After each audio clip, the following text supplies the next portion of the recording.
नमस्कार दोस्तों, सुबह सुबह ममता बनर्जी के लिए सबसे बड़ी न्यूज। टीएमसी ममता की थी और ममता की रहेगी। देखिए दोस्तों, चुनाव आयोग ने पलट गया पूरा खेल। बौखला गए बागी बीजेपी, खेमे में बड़ी हलचल।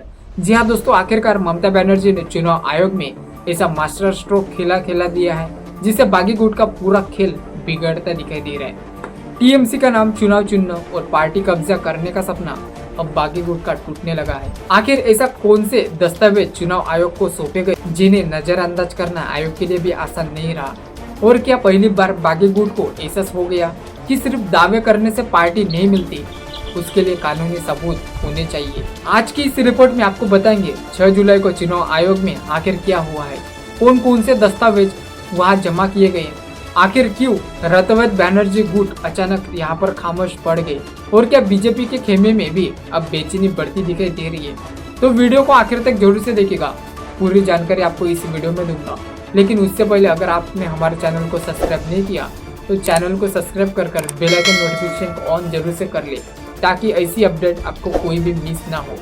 तो दोस्तों, पिछले कई दिनों से टीएमसी के नाम पर चुनाव चिन्ह और पार्टी अधिकारी को लेकर जबरदस्त सियासी घमासान छेड़ा हुआ था। बागी गुट जो है वो लगातार यह कह रहे थे कि वह असली टीएमसी है और ममता बनर्जी को उन्होंने पद से हटाने का भी ऐलान कर दिया था, और पार्टी का नाम, चुनाव चिन्ह और संगठन उसी के बाद जाना चाहिए, ऐसा वो कह रहा था। लेकिन देखिए, यहाँ पर बिल्कुल ही खेला पलट गया है।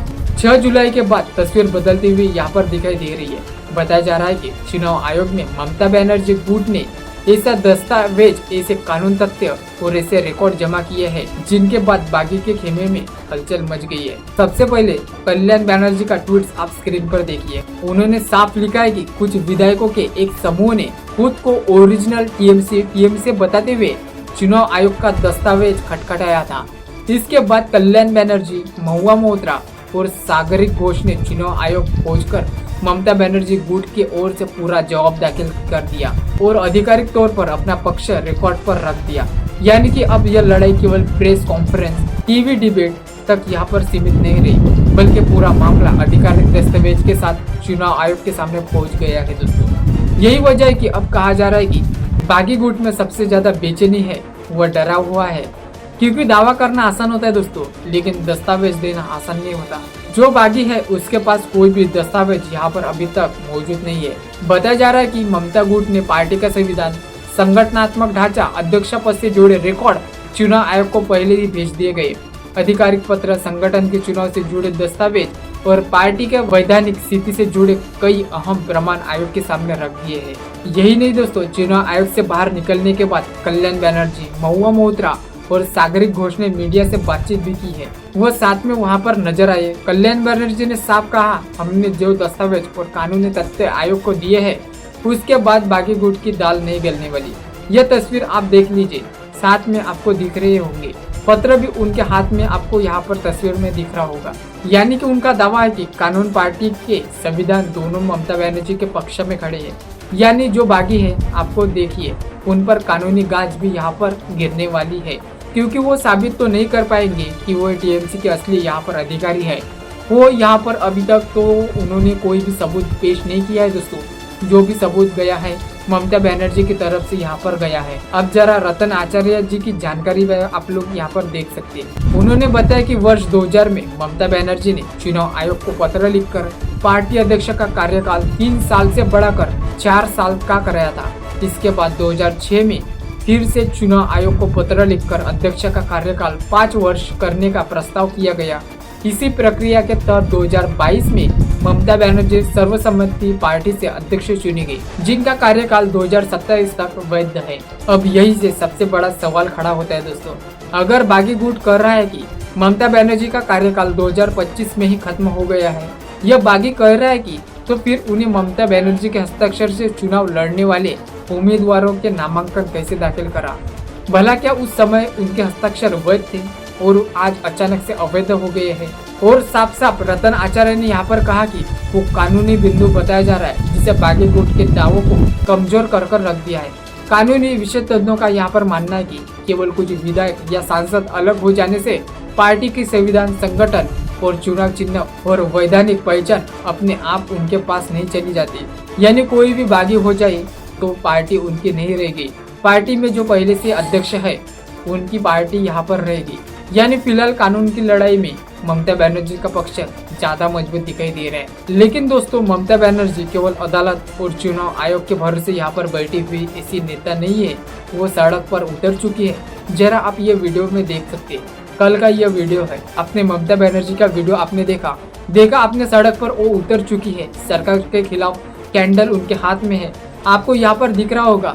6 जुलाई को ममता बनर्जी ने कालीघाट से कैंडल मोर्चा निकाला।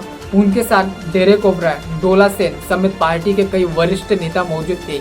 यानी साफ संदेश दिया गया, यह लड़ाई केवल कागजों के तौर पर नहीं बल्कि जनता के बीच लड़ी जाएगी। सड़कों पर वह उतर चुकी है। और अगर ममता बनर्जी का राजनीतिक इतिहास में भी अगर जरा यहाँ पर देखो तो उनका पुराना अंदाज ही दिख रहा है। वह ऐसे तो आंदोलन करती रहती है। अगर इसके पीछे जाए तो 1998 से लेकर 2011 तक उन्होंने लगातार सड़क पर आंदोलन किए हैं। सिंदूर आंदोलन ही ले लो आप, नंदीग्राम आंदोलन, और आखिरकार 34 साल पुरानी लेफ्ट फ्रंट सरकार को सत्ता से बाहर कर दिया था। यानी वो पूरा दम भी रखती है सत्ता को बाहर करने का भी।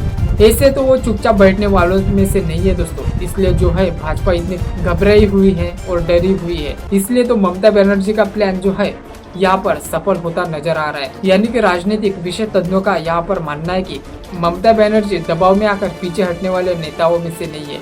इसी बीच उनका शुभेंदु अधिकारी पर दिया गया बयान भी खूब चर्चा में है। जरा ये ट्वीट्स देखिए। योगेश शर्मा यहाँ पर जो है ममता बनर्जी का बयान साझा करते हुए दिखाई दे रहे हैं। उन्होंने जो यहाँ पर कहा है कि ममता बनर्जी ने शुभेंदु अधिकारी को स्पष्ट शब्दों में कहा है कि आप सीएम हैं, भूलिए मत।